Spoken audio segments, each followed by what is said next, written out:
어, 천년왕국에 대해서 이제 개념을 이야기할 때 항상 등장했던 것이 재림에 대한 문제였거든요. 예전에 그 재림, 휴거라는 영화 보신 적 있으세요? 저 세대로는 초등학교 때인 것 같아요. 초등학교 한 3학년, 4학년 때. 그때 이제 교회마다 포스터가 붙었습니다. 어느 교회 주일 저녁에 휴거 상영합니다.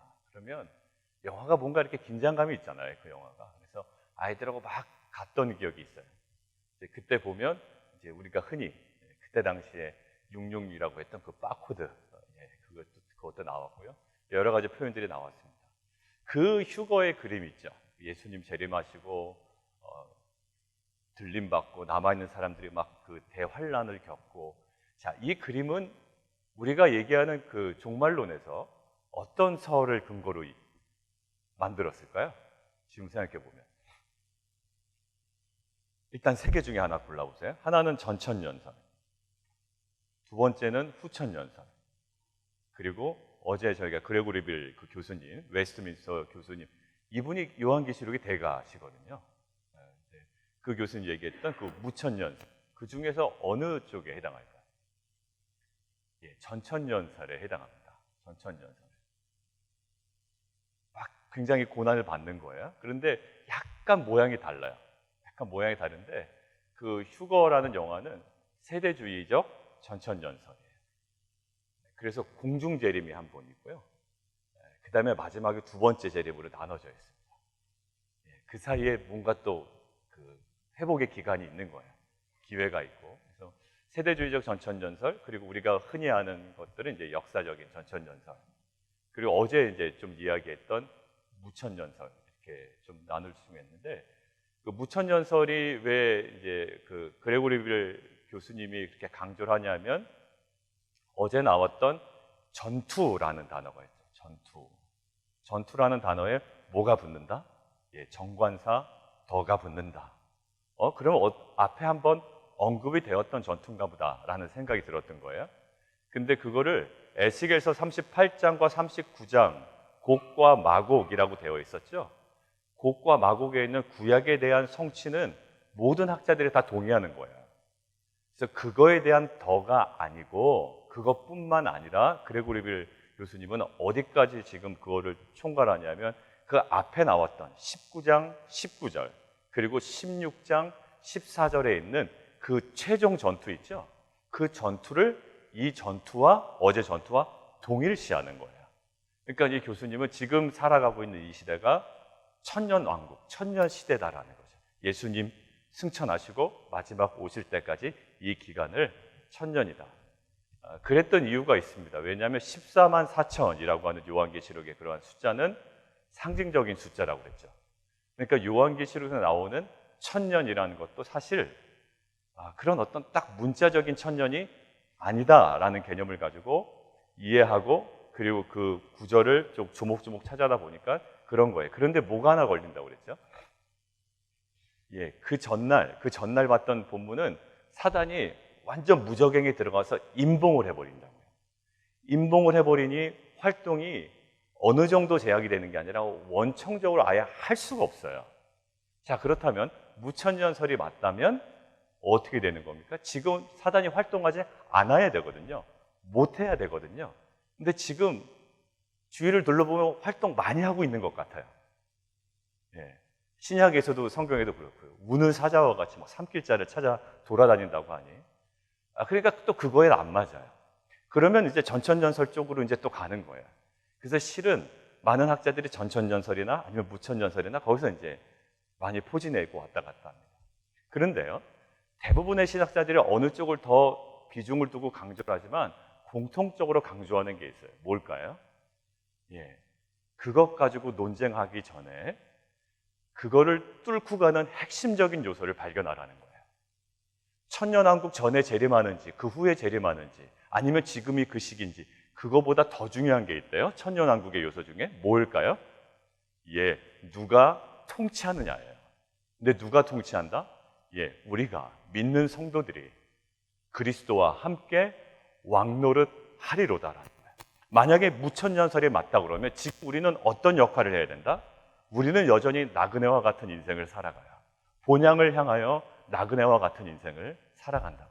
굉장히 연약해 보이고 부족해 보이고 날마다 깨지는 것 같지만 우리의 삶의 궁극적인 우리의 본질, 정체성은 뭐라고요?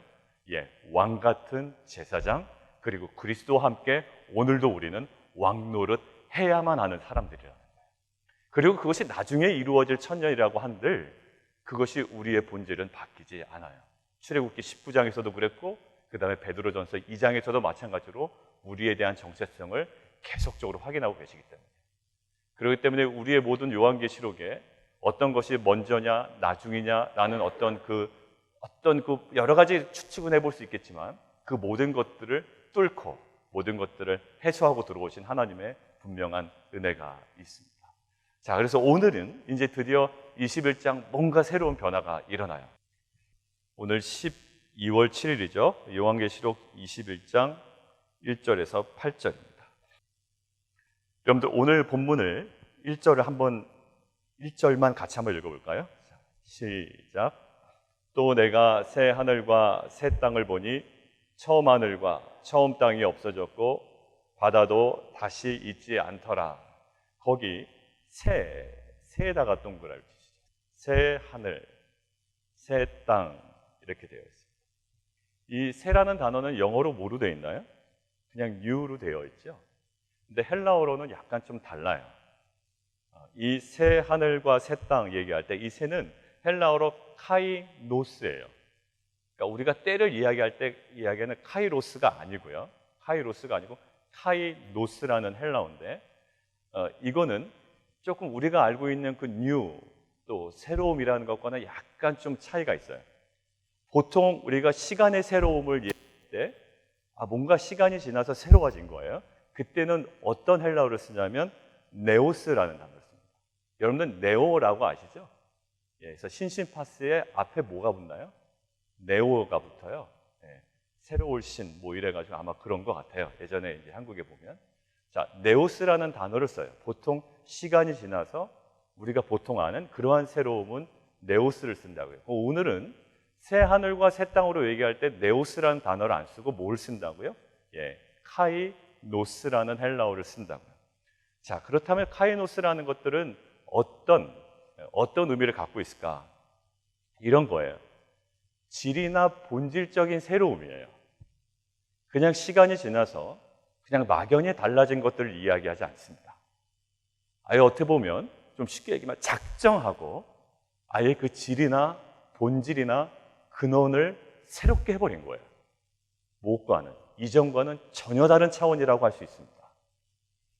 시간이 경과됨에 따라 그냥 조금 수정되고 건축으로 따지면 가시적인 리모델링 정도가 아니라요. 완전 그것을 밀어버리고 새로운 무엇인가를 그곳에 다시 세우는 어떤 그런 느낌이에요. 근원적이고 아주 본질적인 변화입니다. 여러분들 그런 아주 본질적인 변화인 것이 오늘 본문에도 여러 가지 모습으로 표현되고 있어요. 한번 볼게요. 처음 하늘과 처음 땅이 없어졌대요. 그 말은 뭘까요? 그 땅과 그 하늘, 전혀 다른 하늘과 땅이라는 거예요. 거기까지는 이해를 하겠어요? 그런데 우리에게 그 다음에 이어지는 표현이 조금 생소해요. 뭐라 그럴까요? 바다도 다시 있지 않더라. 자, 아까는 처음 하늘과 처음 땅이 없어졌대요. 그러면 그 패턴대로 가면 어떤 표현이 조금 더 우리에게는 편할까요? 처음 땅과 처음 하늘이 없어졌고 처음 바다도 없어졌더라 라는 표현이 오히려 좀 더 맞을 것 같아요. 그런데 오늘 표현은 처음 하늘과 처음 땅은 없어졌고 그 다음에 표현은 바다는 아예 없어졌대요. 이런 거는 우리가 알고 있던 질서와는 전혀 다른 질서예요. 자, 바다는 어떤 걸 의미할까요? 보통 요한계시록에서 이 문맥상 바다는 무엇을 얘기하냐면 악의 근원을 얘기합니다. 악의 근원. 그리고 환란을 일으키는 어떤 거역하는 민족을 나타낼 때 요한계시록 17장에 그렇게 표현되어 있어요. 그리고 죽은 자의 처소예요. 우리가 20장 13절 한번 살짝 앞으로 돌아가 보실래요? 20장 13절. 20장 13절. 거기 보시면 바다가 그 가운데서 죽은 자들을 내어줘요. 그러니까 죽은 자들이 거하는 처소가 그 바다예요. 자, 그리고 세상의 우상 숭배에 그러한 막 교역이 이루어지는 장소예요. 바벨론이 무너졌을 때 바벨론이 무너지는 것을 너무 안타까워하던 세 부류가 있었다고 그랬죠. 우리 요한계시록에 첫 번째 누구예요? 땅의 임금들, 그리고 땅의 상인들, 그리고 바다의 선주들. 바다의 선주들은 왜요? 물건이 생산되지 않으니, 물건이 통용될 수 없으니 그 물건들을 실어나려는 자기의 일들이 없어져 버린 거예요. 바벨론과 결탁되고 바벨론을 의지하며 살았던 본인의 삶이 바벨론이 무너지니까 그 바벨론의 멸망이 자신의 멸망처럼 느껴진다. 그때 이야기를 했죠. 자, 그래서 오늘 보면 이 바다라고 하는 것이 대부분 뭐냐면 악의 근원, 혼란을 일으키는 어떠한 요소, 이 모든 것들이 어떻게 됐다? 아예 없어졌다. 새로운 바다가 아니에요. 바다는 다시 있지 않더라. 우리가 기존에 알고 있던 질서와는 전혀 다른 질서가 지금 임하고 있어요. 자, 그리고 나서요. 4절 한번 보세요. 다시는 사망이 없어요. 그리고 애통하는 것이나 곡하는 것이나 아픈 것이 다시 있지 않아요. 그래도 조금 아프지 않을까? 우리는 이런 생각을 해요. 그래도 좀 감기는 걸리지 않을까? 아니요. 아예 없어요. 새로운 질서고요. 본질적으로 완전 새로운 변화예요. 우리가 생각하는 것 이상으로 아마 놀라울 거예요. 우리가 가면. 천국 가면 놀란대잖아요. 저 사람이 천국에 왔구나 놀라고요. 그 다음에 내가 천국에 갔구나 하는 것을 놀란대. 근데 아마 그거보다 더 놀라는 것이 우리가 상상하던 그런 어떤 천국에 대한 이미지, 새하늘과 새 땅에 대한 이미지보다 더 우리가 상상할 수 없는 그림이 나올 수 있어요. 자, 거기 4절 맨 마지막에 이렇게 돼 있죠. 처음 것들이 다 지나갔대요. 어떻게 보면 이 카이노스라고 하는 이 새하늘과 새 땅이라는 이 본질적인 새로움은 어떤 시간의 경과에 따라 아니면 그저 몇 가지 수정해서 그냥 리모델링 하는 정도가 아니라 기존에 우리가 알고 있던 질서와는 전혀 다른 변화예요. 여러분들 이것이 어디에 또 기록이 되어 있냐면 이것은 사실 이사야서에 예언되었던 내용이에요. 우리가 한번 보면 좋겠어요. 이것은 우리가 보면 우리에게 좀 은혜가 됩니다. 이사야서 65장, 66장 두 군데 나와 있는데 65장부터 볼 거예요. 요한계시록은 뭐와 연결된다? 구약과 연결된다. 뜬금없이 밑도 끝도 없이 갑자기 기록한 것이 아니에요. 이 모든 것들이 하나님의 언약의 성취임을 성경은 계속 증언하고 있어요. 65장 우리 17절 이게 아주 본질적인 변화고요. 근본적인 변화라는 것이 실은 하나님의 즉흥적인 계획이나 실행이 아니라 이사야서에 미리 예언되어 있던 내용이에요. 17절에서 오늘 우리가 19절까지 읽을 거예요. 같이 한번 읽겠습니다. 자, 시작. 보라, 내가 새 하늘과 새 땅을 창조하나니 이전 것은 기억되거나 마음에 생각나지 아니할 것이라. 너희는 내가 창조하는 것으로 말미암아 영원히 기뻐하고 즐거워할지니라. 보라, 내가 예루살렘을 즐거운 성으로 창조하며 그 백성을 기쁨으로 삼고 내가 예루살렘을 즐거워하며 나의 백성을 기뻐하리니 우는 소리와 부르짖는 소리가 그 가운데서 다시는 들리지 아니할 것이다. 너희가 이전 것이 기억도 안 날 거다라. 이거는 참 우리에게 은혜가 됩니다. 우리는 거기 가면 예전 것이 기억이 날 것 같아요. 근데 예전 것이 기억이 나면 이 땅 것이 기억이 나면 어떨까요? 그 삶이. 또 연민에 빠지지 않을까요? 아유, 그때는 그랬는데 그래도 지금은 좋다. 뭔가 과거에 대한 측은지심이 생겨요. 그런데 하나님이 뭐라고 말씀하시냐면 이전 것은 기억되거나 마음에 생각나지 아니할 거예요. 여러분들 어떠한 땅과 이 땅에서의 삶과의 어떤 연관관계는 없어요. 어떤 연관관계? 본질적인 관계가 없다고요. 뭐 우리는 우스갯소리를 거기 가면 김치가 있을까? 뭐 무슨 말로 할까? 걱정하지 않아도 돼요. 그냥 뭐 좋은 의미로의 기대지만 사실 우리가 알지 못하는 새로운 질서가 우리 가운데 임할 거라고. 근데 극히 대비되는 게 있죠. 뭐가 대비될까요? 우는 소리와 부르짖는 소리가 그 가운데 다시는 들리지 아니하요. 근데 대신에 어떤 소리가? 그 새하늘과 새 땅에는 기쁨과 즐거움의 소리가 있대요. 자, 그리고 66장 22절 한번 볼까요? 이사야서 마지막 장이죠. 66장 22절 같이 한번 읽습니다. 시작. 내가 지을 새하늘과 새 땅이 내 앞에 항상 있는 것 같이 너희 자손과 너희의 이름이 항상 있으리라. 여호와의 말이니라. 이 땅에서의 삶은, 또 이 땅에서의 어떤 그 모습들은 한시적이에요. 제한적이라고요. 항상 끝이 있어요. 그런데 그 새하늘과 새 땅에서의 하나님께서 명확하게 대비시는 것은 이 땅은 한시적이다. 그런데 그 새하늘과 새 땅은 영원하다. 제가 이것들을 계속 찾아가면서 반복적으로 말씀드리는 이유는 우리가 생각하는 그런 범주가 아니라, 조금 사람 안 좋은 사람 몇 가지 수정해서 고쳐서 쓰는 정도가 아니라 아예 본질적으로 바꿔버리신다는 거예요. 새하늘과 새 땅, 그곳에 거주하는 백성들. 지금은 우리가 불완전합니다. 굉장히 거룩한 것 같지만 오늘도 또 죄를 지을 수밖에 없고요. 또 그런 죄를 지은 자기의 모습 속에 애통하며 주 앞에 나아가요. 그러나 그 모든 것들을 하나님께서 본질적으로 변화시켜 주신대요. 자, 이것들을 묵상하는데, 그럼 하나님, 이것을 통해서 우리가 오늘 함께 묵상하고 또 우리의 삶 가운데 적용해야 될 것은 무엇일까요? 라고 묵상하는데, 요한복음에 있는, 요한계시록이 요한이 작성한 거잖아요. 근데 요한복음에 있는 첫 번째 기적사건이 생각이 났어요. 자, 기적사건의 내용이 뭘까요? 물이 포도주로 바뀌는 거예요. 가나의 혼인잔치. 하나님께서 요한복음의 첫 번째 기적을 베푸실 때 거기에서 물이 포도주로 바뀌어요. 그 변화는요, 그냥 물이 조금 맛있는 물로 바뀌는 게 아니에요. 오염된 물이 깨끗한 물로 정수되는 정도가 아니에요. 물이 근원적으로 포도주로 바뀌어버리는 거예요.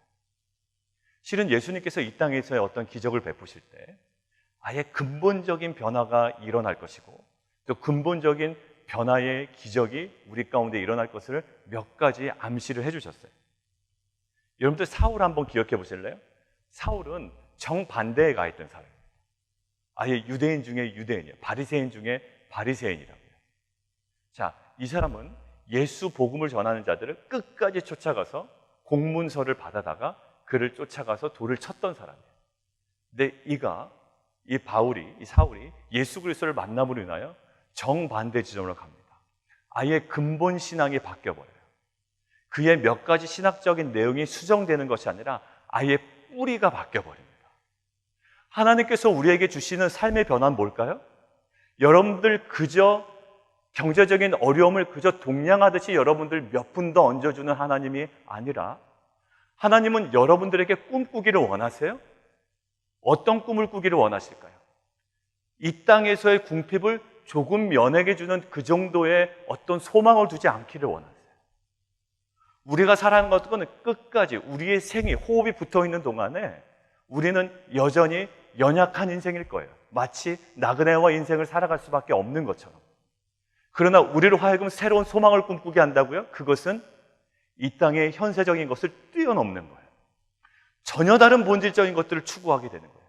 우리가 정말 은혜에 깊이 들어가면 이 땅에서의 삶에 만족이 없을지라도 우리는 더 높은 차원의, 더 본질적이고 더 근원적인 소망을 바라볼 수 있는 영의 눈이 열린다고요. 이 땅에서 해결받지 못해도 괜찮아요. 왜? 우리는 그것이 더 근원적인 것을 알기 때문이에요. 우리의 삶의 변화가 없는 자가 조금 더 있고 불편한 자가 좀 낫고 이 정도가 아니라 아예 근본적인 변화. 아예 근본적인 변화. 베드로 보실까요? 베드로는요, 핍박받는 게 너무 힘들었던 거예요. 그리고 비난받는 거. 그래서 3번이나 부인하지 않습니까? 그리고 바다에 막 뛰어내려다가도, 바다 위를 걷다가도 그냥 막 흔들리고 그냥 막 가라앉기도 그래요. 자기가 막 예수를 위하여 죽겠다고 하다가도 예수님 돌아가신 다음에 부활하셔서 나타났음에도 불구하고 뭐 하러 갑니까? 다시 옛날 고기 잡으러 갔던 사람. 근데 이 사람이 성령 받고 완전히 달라져요.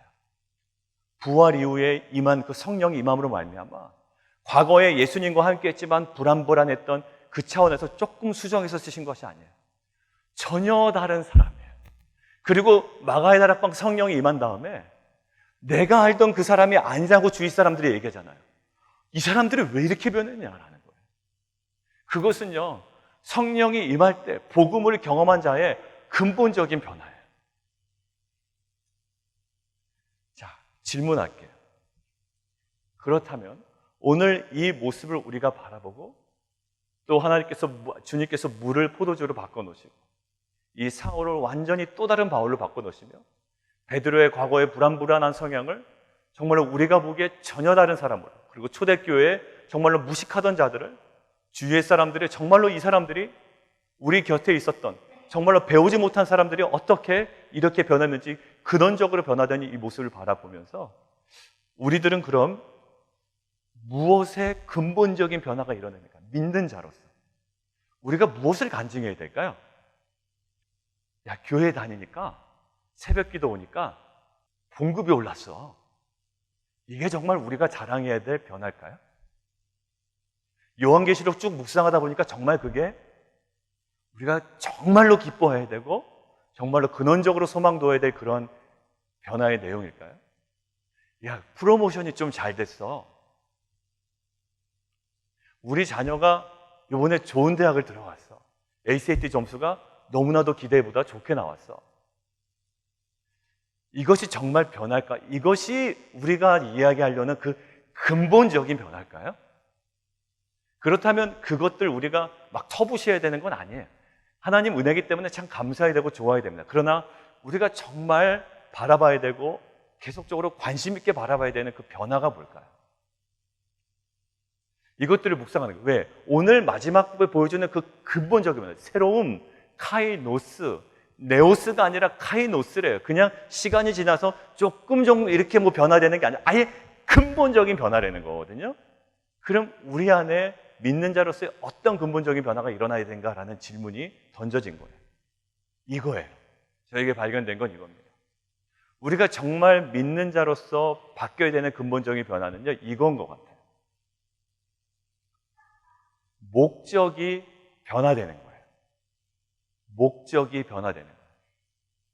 당연한 거 아닌가요? 라고 보통 생각할지 모르지만 아니요. 실은 우리가 목적이 변화됐다고 생각하지만 우리는 신앙생활하면서 무엇만 바꾸고도 신앙생활을 열심히 할 수 있냐면요, 수단을 바꾸는 것으로 만족할 때가 있어요.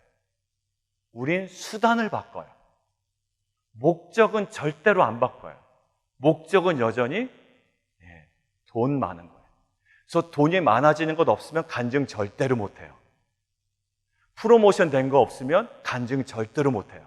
왜? 그게 목적이었기 때문에. 목적은 안 바뀌어요. 근데 수단은 바뀌었어요. 뭘로 바뀌었을까요?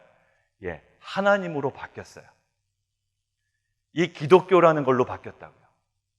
기독교가, 그리고 복음이, 신앙생활이, 그리고 새벽 기도가, 주일 예배가 나의 감춰진 목적을 달성하기 위한 수단인 거예요. 근데 겉으로 보기에는 열심히 하거든요. 그러니까 이 사람 마치 목적이 변화된 사람 같으나 실은 수단만 변화된 거예요. 근데 실은 우리 안에 정말 어려움 가운데서도 감사할 수 있는 건 무엇이 바뀌어야 될까요? 목적이 바뀌어야 우리가 어려움 가운데서도 프로모션이 안 돼도 경제적인 수익이 없어도 하나님 앞에, 성도들 앞에 우리가 간증할 수 있는 거예요. 제가 실은 이것을 나의 하나님으로, 나로, 나의 바벨론으로 삼고 살았는데 내가 이 모든 목적이 변화됐습니다. 여러분들, 우리는 수단을 바꾼 사람인지 아니면 근원적으로 목적이 바뀐 사람인지를 항상 점검하며 살아야 돼요. 왜냐하면 수단만 싹 바꿔놓으면 실은 동일한 열심이 우리 가운데 보인다니까. 마치 목적이 바뀐 사람과 동일하게. 우리가 초점을 둬야 될 변화는 뭘까요? 나의 수단이 바뀌었는지 아니면 목적이 바뀌었는지. 여러분들 베드로 후서 3장 12절 한번 찾아보실래요? 베드로 후서 3장 12절. 3장 12절 같이 한번 읽을까요? 자, 시작. 하나님의 날이 임하기를 바라보고 간절히 사모하라. 그날에 하늘이 불타서 풀어지고 물질이 뜨거운 누가절이 뭐냐? 우리는 그의 약속대로 의가 있는 곳인 새 하늘과 새 땅을 바라보다. 새 하늘과 새 땅. 전혀 다른 차원을 바라보는 거예요. 그런데 우리가 며칠 전에 봤던 그 바벨론의 멸망을 보고 이 세 부류는 어떻게 합니까? 바벨론이 멸망하니 화이또다 화이또다 슬피 울며 애통해하고 있어요.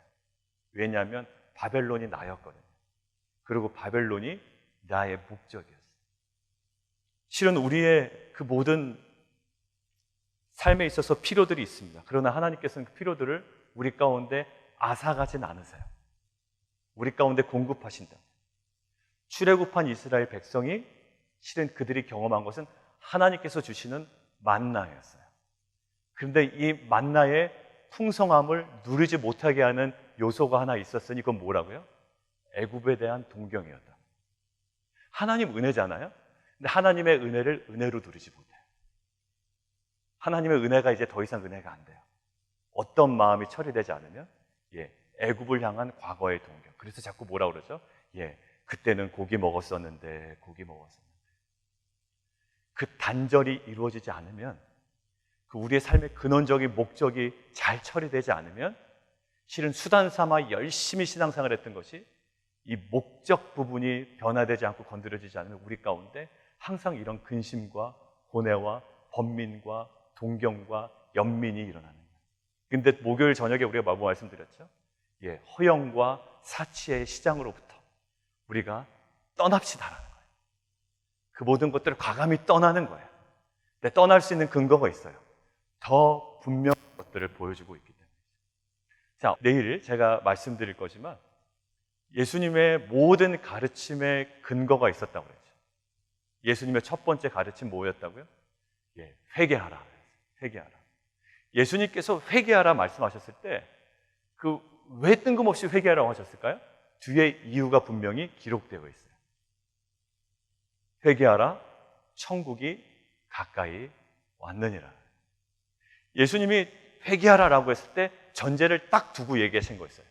종말, 마지막을 전제로 하고 예수님께서 가르치셨다. 예수님의 모든 가르침은 항상 종말을 전제로 가르치셨어요. 그래서 복음서에 계속적으로 이 종말에 대한 그림이 계속 나온다고 그랬죠. 마태복음, 마가복음. 갑자기 처음 이렇게 재림하신 예수님이 종말을 얘기하세요. 그리고 종말을 근거로 전제로 가르침을 얘기합니다. 실은 우리의 삶도 마찬가지라고 말씀드렸습니다. 우리의 삶도 그 종말 얘기하지 마세요. 죽는 얘기하지 마세요. 사는 얘기합시다 라고 보통 얘기하는데, 정말로 우리가 살려면 우리에게 필요한 전제가 있어요. 정말 잘 살려면, 정말 복된 삶을 살려면 필요한 전제가 있어요. 뭘까요? 종말이 전제가 돼야 돼요. 이 마지막 그림이 전제되지 않는 이 삶은 항상 불안하다. 종말이 분명한 삶은 목적이 분명한 삶인 줄 믿습니다. 오늘 하나님께서 우리에게 허락하시는 새 하늘과 새 땅은 그저 시간이 지나고 몇 군데 고쳐서 사용하는 정도의 새로움이 아니에요. 아주 본질적인 변화입니다. 그리고 우리에게 이 말씀을 통하여 도전하시는 거예요. 너의 삶에 정말 무엇이 본질적으로 변화되었더냐라고 물어보시는 거예요. 아픈 병도 나았습니다. 소득도 좀 좋아졌습니다. 집도 좀 좋아졌습니다. 이런 거 말고요. 너 안에 무엇이 근본적으로 변화되었더냐라고 할 때, 하나님 믿어서 이런 것들이 좋아졌습니다. 아니, 그건 그냥 수단의 변화고. 우리에게 묵직하게 던져주시는 질문.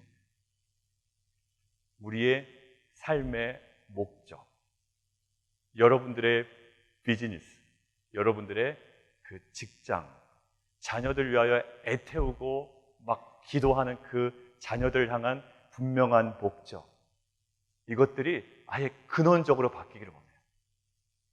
조금 못 들어가도 괜찮아요. 남들보다 조금 경제적으로 또 사회적으로 이렇게 좀 안 돼 보여도 괜찮아요. 그러나 그들이 분명히 알아야 될 것이 있어요. 내 인생을 향한 하나님의 목적을 날마다 말씀 가운데 알아가는 거예요.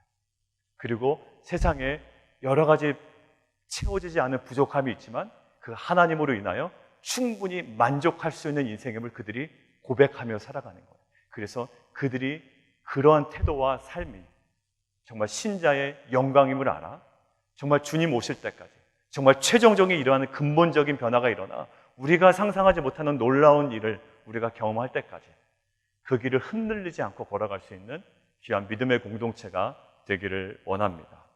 여러분들 그 C.S. 루이스가 이런 글을 해놨어요. 뭐라고 해놨냐면, 그동안 이 세상이 당신에게 너무나 친절해서 떠나가기 서운한가? 이렇게 질문을 먼저 던져요. 그동안 세상이 당신에게 너무나 친절해서 떠나가기가 서운한가? 우리가 뒤에 남겨놓고 떠나는 어떤 것보다 더 좋은 것들이 앞에 놓여 있다. 어떻게 알아? 서운해하지 말라라는 거예요. 예. 오늘 떠나시겠습니까? 예, 떠날 수 있습니다.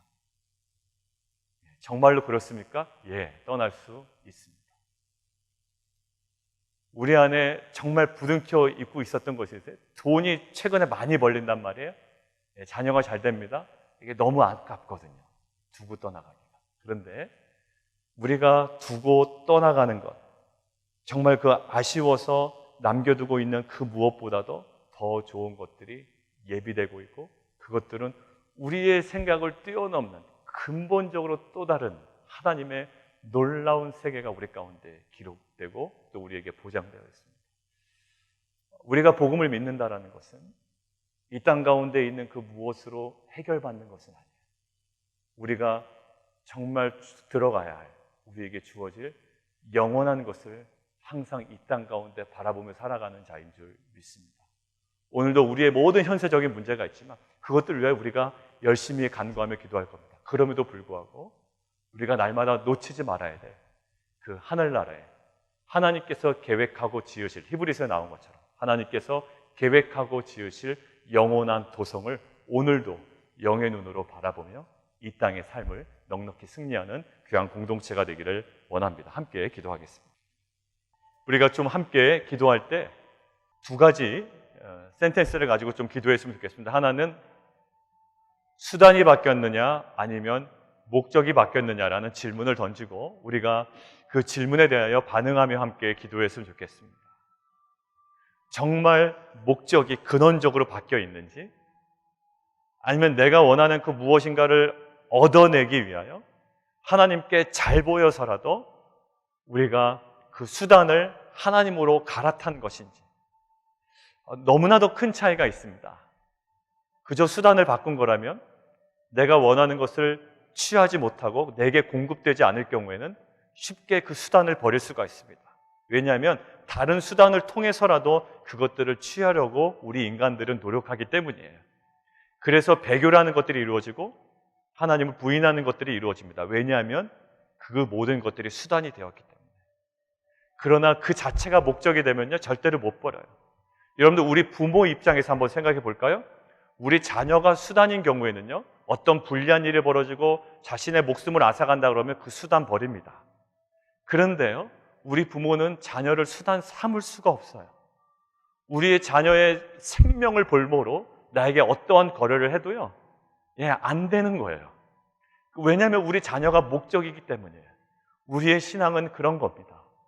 하나님, 우리의 신앙의 가장 밑바닥을 보게 하시고 근원을 보게 하시고, 하나님, 수단의 변화인지 목적의 변화인지 하나님 끊임없는 질문을 통하여 오늘 하루도 주님께서 원하시는 정말 거룩하고 영광스러운 삶을 정말로 품위 있게 왕같은 제사장의 품위 있는 삶으로 세상에 궁핍과 핍박과 고난이 있어도 하나님 그 품위 놓치지 않는 귀한 공동체 되게 도와주십시오. 우리 함께 기도하며 나아가도록 하겠습니다. 기도하기는 우리 성도님들 건강을 위해서 지금 최근에 아프신 분들, 또 여러 가지 질병 가운데 있는 분들이 있고요. 특별히 우리가 지금 이종호 선교사님 위해서 계속 기도하고 있는데 여러 가지 표적 치료제가 다 맞지 아니하고 임상시험에 지금 또 참여하기로 결정하고 이후에 진행되는 과정을 보고 있습니다. 하나님, 그 모든 주권이 하나님께 있음을 저희가 고백합니다. 하나님, 정말로 하나님께 기도하는 것밖에 없음을 고백하고 날마다 주 앞에 엎드려 기도하는 선교사님 가정과 함께 연합하여 기도하는 전 세계에 협력하고 있는 교회들, 그리고 하나님 그 기도를 통하여 우리 이미선 선교사님 또 내 자녀들에게 하나님께서 허락하시는 새로운 계획과 섭리와 은혜들을 발견하게 하시고 그 마음의 담대함과 평안함을 허락하여 주시옵소서. 이번 일이 하나님의 살아계심이 증거되는 놀라운 은혜의 시간 되게 도와 주시옵소서. 우리 함께 기도하며 나가도록 하겠습니다. 그리고 우리가 함께 좀 기도했으면 좋겠는 것은 이겁니다. 이제 2019년이 이제 마무리가 되거든요. 이스라엘 민족을 출애굽시키실 때 하나님께서 제일 먼저 하신 것이 날짜 바꾼 거였습니다. 이제 새롭게 시작하자. 출애굽 날짜 바꾸자. 갑자기 달력을 바꾸십니다. 시간의 구분을 두신 것은 하나님의 놀라운 섭리요 또 계획과 또 우리를 향한 배려와 은혜의 시간인 줄 믿습니다. 2019년도와 2020년이 변화되는 것은, 이 기점에 서 있는 것은 우리에게 정말로 중요한 시간입니다. 세상에 많은 문화와 또 여러 가지 휩쓸리는 분위기가 있지만 정말 가족과 함께, 자녀와 함께 하나님과의 깊은 관계 속에 들어가 한 해 동안 주셨던 하나님의 그 은혜들, 또 우리가 바꾸지 못했던 것들, 아쉬움들, 우리의 상처들을 다 놓고 하나님과의 관계 속에 회복되고 새로워지는 기회가 되었으면 좋겠고요. 그리고 2020년을 준비하며 하나님께서 주신 마음의 소원들을 정리해가며 새로운 기도 제목들을 우리가 잘 정리해갔으면 좋겠습니다. 이제 2020년은 2019년의 그냥 연장선이 아니라 하나님께서 우리 가정과 우리 공동체에 새롭게 계획하신 하나님의 또 다른 차원의 영적인 세계를 우리가 믿음으로 바라보며 나아가는 시간 되기를 원합니다. 하나님, 우리가 잘 준비하게 하시고 하나님께서 허락하시는 마음의 소원을 가지고 영적으로 기대하며 바라보며 준비해 나가는 시간 되게 도와주시옵소서. 우리 함께 기도하며 나아가도록 하겠습니다. 하나님, 우리에게 허락하시는 것들은 새 하늘과 새 땅입니다. 그것들은 그저 시간이 지나 조금 변화된 정도가 아니라 아예 질과 본질적으로 근원이 변화된 새로운 질서, 새로운 땅과 새 하늘을 하나님께서 예비하고 계십니다. 눈물도 없으며 바다도 없으며 애통함도 없으며 아픈 것이 다시 있지 아니하리라. 처음 것들이 다 지나갔다라고 이야기합니다. 보라, 새 것이 되었도다. 우리에게 도전하시고 우리의 근본적인 변화가 되어야 되는, 확인되어야 되는 지점이 어딘지를 우리에게 오늘 다시 한번 도전하십니다. 하나님, 우리 안에 정리되지 않은 애굽에 대한 열망, 갈망, 연민, 동경, 하나님 바벨론을 추구했던 우리의 마음들, 그러나 하나님을 수단 삼아 그것들을 이루어내기를 원했던 우리의 근본적인 삶의 목적과 뿌리가 하나님과의 관계 속에서 이 연말에 다시 한번 회복되고 정리되고 처리되어지는 귀한 은혜의 시간 될 수 있도록 인도하여 주시옵소서. 한 해 동안 아픔도 있었고 아쉬움도 있었고 여러 가지 하나님께서 주시는 영적인 도전도 있었습니다. 하나님, 이제 2019년에 단순한 시간의 연장선에 서지 않게 해주시고 구분하여 다시금 새롭게 시작하기를 원하는 하나님의 그 마음의 소원이 우리 공동체와 우리 성도들의 심령 가운데 임하게 하여 주시고 그 하나님의 그 새로움을 영적으로 기대하며 준비하며 이 연말의 시간들을 정말 주님과의 관계 속에 깊이 들어가는 은혜의 시간 되게 도와 주시옵소서. 하나님, 우리 성도들의 여러 가지 문제를 가지고 함께 기도했습니다. 그리고 이종우 선교사님, 주님 살려주시고 주님 회복시켜 주시옵소서. 예수 그리스도 이름으로 기도드리옵나이다.